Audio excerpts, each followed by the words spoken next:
Kerala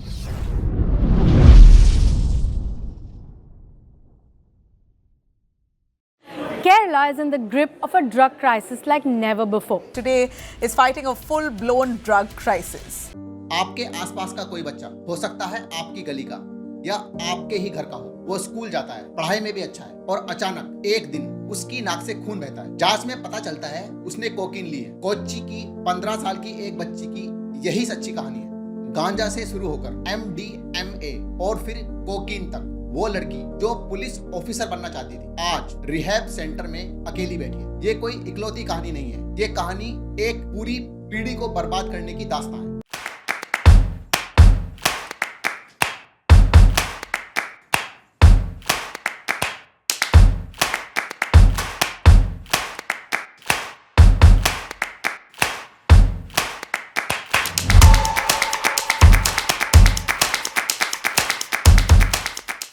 एक जमाना था जब केरल की हवाओं में इलायची की खुशबू होती थी, पर आज वही हवाएं MDMA, कोकेन और हीरोइन की बदबू लेकर उड़ रही हैं। मसालों का स्वर्ग अब सिंथेटिक नर्क बन चुका है और सबसे डरावनी बात 2025 के पहले 2 महीनों में ही 588 बच्चे रिहैबिलिटेशन सेंटर में भेजे जा चुके हैं। तो ये कहानी सिर्फ तस्करी की नहीं है, ये कहानी है कि कैसे IT प्रोफेशनल से लेकर स्कूली बच्चे कोड वर्ल्ड में मौत का सौदा कर रहे हैं। बस एक क्लिक में ये ड्रग्स अब आपके दरवाजे तक पहुंच जाते हैं। सदियों पहले ये धरती मसालों का बादशाह हुआ करती। अरब, चीनी, यहूदी, यूरोपी यहाँ सब आते थे और अब वही रास्ते जो कभी समृद्धि लाते थे आज उन पर चलकर आ रही है सिंथेटिक मौत।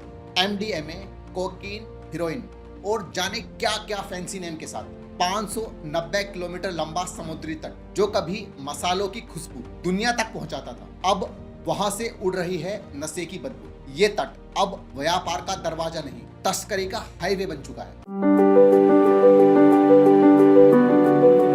2021 के बाद से केरल की तस्करी की तस्वीर ही बदल चुकी है। अब पुलिस के हाथ लगते हैं MDMA, LSD, हीरोइन और सिंथेटिक ड्रग्स। ये सिर्फ नशे का बदलाव नहीं है, पूरे नेटवर्क की अपग्रेडेशन है। अब ये काम सिर्फ लोकल स्मगलर नहीं कर रहे, इससे जुड़ चुके हैं डार्क वेब से techno smart drug dealers, international syndicates और हाई फाई यूथ। और असली गेम है रास्तों का। पहले ड्रग्स उत्तर भारत में एंटर करते थे अफगानिस्तान और पाकिस्तान के जरिए, लेकिन अब समुद्र बन गया है नया सरहद। 590 किलोमीटर का केरल तट, यह है ड्रीम एंट्री पॉइंट। छोटी नाव, मछली पकड़ने वाली कश्तियां, समुद्र के बीच में ड्रग्स का एक्सचेंज और कोई CCTV, कोई रोक टोक, कुछ नहीं। 2021 में विजिंगम के तट पर जब पुलिस ने रेड डाली तो मिला क्या? 300 किलो हीरोइन, 5 AK-47 राइफलें और भारी मात्रा में गोला बारूद। मतलब ये अब सिर्फ एक ड्रग तस्करी नहीं रही, ये एक नेशनल सिक्योरिटी थ्रेट बन चुका है।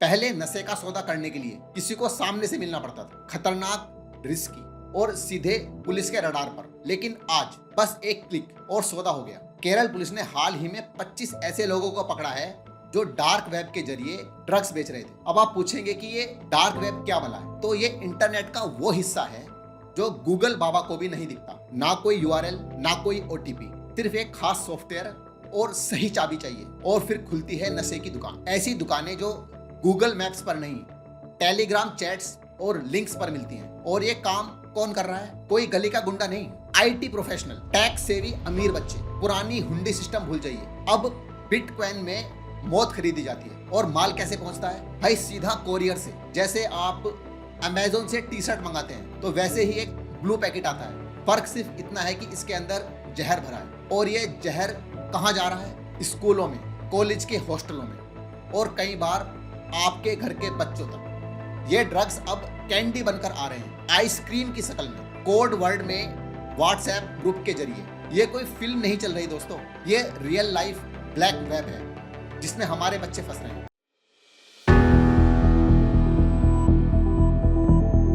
जब कॉलेज सपनों की जगह नशे की मंडी बन जाए। आंकड़े बहुत हैं दोस्तों, लेकिन कहानियां ही हैं जो हमें अंदर तक हिला देती हैं। जैसे क्लमजेरी का वो केस। सरकारी पॉलिटेक्निक कॉलेज में पुलिस ने हॉस्टल में बरामद किया 2 किलो गांजा जो होली बनाने का बहाना था, लेकिन मकसद था गांजा बांटना। और ये काम कौन कर रहा था? कोई बाहरी तस्कर नहीं, एक मैकेनिकल इंजीनियर का छात्र जो खुद इंजीनियर बनने का सपना लेकर कॉलेज आया था, वही अपने साथियों को नशे में डुबाने का जरिया बन गया। पुलिस ने 6 छात्रों को गिरफ्तार किया, जिनमें से एक था कॉलेज यूनियन का जनरल सेक्रेटरी। अब आप सोच रहे होंगे कि शायद ये एक अपवाद होगा। नहीं भाई, ये अब एक ट्रेंड बन चुका है, और ये ट्रेंड अब कॉलेजों से निकलकर सीधा खून तक पहुंच रहा है। वैनजारा मुड्डू हत्याकांड याद है?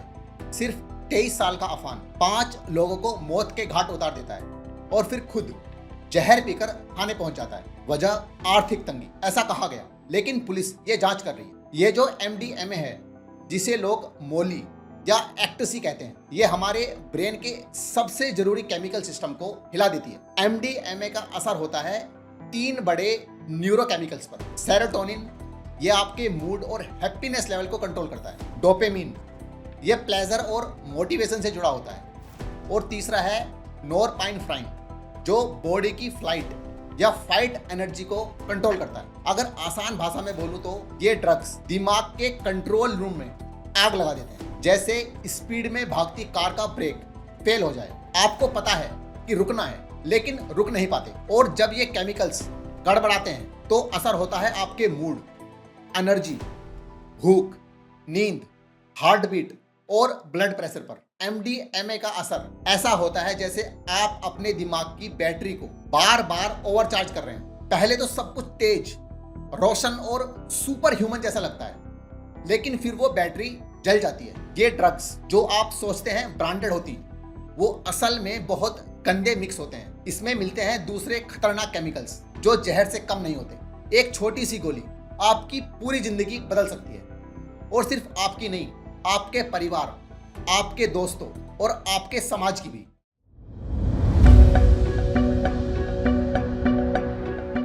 अब तक जब भी भारत में ड्रग्स की बात होती थी तो एक ही नाम गूंजता था, पंजाब। लेकिन केरल ने पंजाब को भी पीछे छोड़ दिया है। NDPS एक्ट के तहत पंजाब में दर्ज हुए 9025 केस, लेकिन केरल में दर्ज हुए 27,701 केस, यानी 3 गुना ज्यादा। अब नशे का नया राजधानी बन चुकी है केरल। अब फर्क क्या है पंजाब और केरल के बीच? तो पंजाब में जो नशा है वो ज्यादातर ओपियम बेस्ड यानी अफीम और स्मैक जैसा है, लेकिन केरल में सिंथेटिक ड्रग्स MDMA, LSD और कोकेन है, जो ज्यादा शक्तिशाली होती है, ज्यादा आसानी से छिप जाती है और आज की जनरेशन को ज्यादा लुभाती है। मैं आपको एक और खौफनाक बात बताता हूँ। केरल में हर स्कूल में औसतन 5 से 6 बच्चे ड्रग्स के शिकार हैं, और ये कोई अनुमान नहीं है, ये मिनिस्ट्री ऑफ एजुकेशन का वेरीफाइड डेटा है। हर क्लास, हर कास्ट, हर एज ग्रुप में ये जहर घुस चुका है। स्कूल से लेकर ऑफिस तक, बस्ती से लेकर कॉलोनी तक, कोई भी सुरक्षित नहीं है। सरकार और समाज दोनों ही एक्शन मोड में है। फरवरी 2025 में चलाया गया एक मेगा मिशन,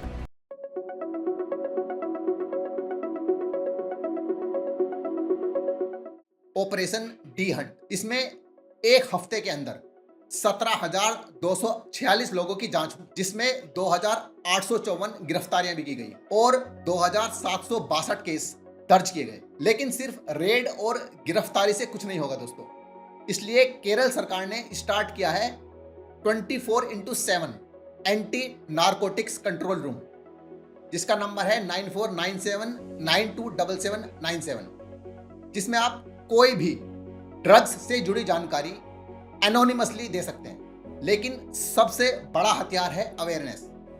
इसलिए स्कूलों और कॉलेजों में चल रहे हैं अभियान जैसे लव एथॉन, जिसमें यंगस्टर्स को बताया जा रहा है कि कैसे एक छोटी सी गोली उनके पूरे फ्यूचर को बर्बाद कर सकती है। लेकिन सवाल यह है कि क्या ये सब काफी है? शायद नहीं। हमें चाहिए एक कोऑर्डिनेटेड फुल सिस्टम अप्रोच, जिसमें प्रिवेंशन, रिहैबिलिटेशन और रीइंटीग्रेशन तीनों शामिल हों। जैसा कि केरल हाई कोर्ट के जस्टिस VG अरुण ने भी कहा, हम उस लेवल पर आ चुके हैं जहां राज्य की विधानसभा को अपना काम रोककर सिर्फ इस ड्रग संकट पर चर्चा करनी पड़ी। यही लड़ाई हमें मिलकर लड़नी, आज ही और अभी से आगे की राह अब जिम्मेदारी हमारी है। अब आप पूछेंगे कि हम क्या ही कर सकते हैं, तो भाई हम बहुत कुछ कर सकते हैं। पहला पॉइंट है माता पिता के लिए। आप अपने बच्चों को सिर्फ मार्क्स से नहीं बल्कि उनके मूड और हरकतों से भी पढ़िए। अगर बच्चा अचानक से पैसों की जरूरत बताने लगे या स्कूल से गायब रहने लगे और उसके नए और अजीब दोस्त बन जाएं और उसका मूड बार बार बदले, तो ये सारे वार्निंग साइंस हो सकते हैं। आप उनसे खुलकर बात कीजिए, डांटिए मत बल्कि सुनिए और सबसे ज्यादा उनको वक्त दीजिए। और युवाओं के लिए भाई, ना कहना कमजोरी नहीं है, ये सबसे बड़ी ताकत है। जब आपको कोई ड्रग्स ऑफर करे तो उनको मुस्कुरा कर कहो, मुझे अपने दिमाग पर भरोसा है, मुझे उसे हाई करने की कोई भी जरूरत नहीं है। खाली टाइम को भरोसेमंद चीजों में लगाओ, जैसे खेल में या म्यूजिक सुनने में या आर्ट में या फिर किसी वॉलंटरी सर्विस में। अब बात करते हैं समुदायों की। आप अपने इलाकों को सिर्फ साफ मत रखिए, उनको सुरक्षित भी रखिए। संदिग्ध लोगों पर नजर रखो, मोहल्ला निगरानी समिति बनाओ, स्कूल कॉलेज के आसपास खास निगरानी रखो, जागरूकता अभियान चलाओ, त्योहार छुट्टियों में एक्स्ट्रा सतर्क रहो और मौन मत रहो। एक कॉल किसी की जान बचा सकती है। वहीं पर अधिकारियों के लिए जरूरत है कि ऐसी नीति की जो सिर्फ सजा ना दे बल्कि उम्मीद भी दे।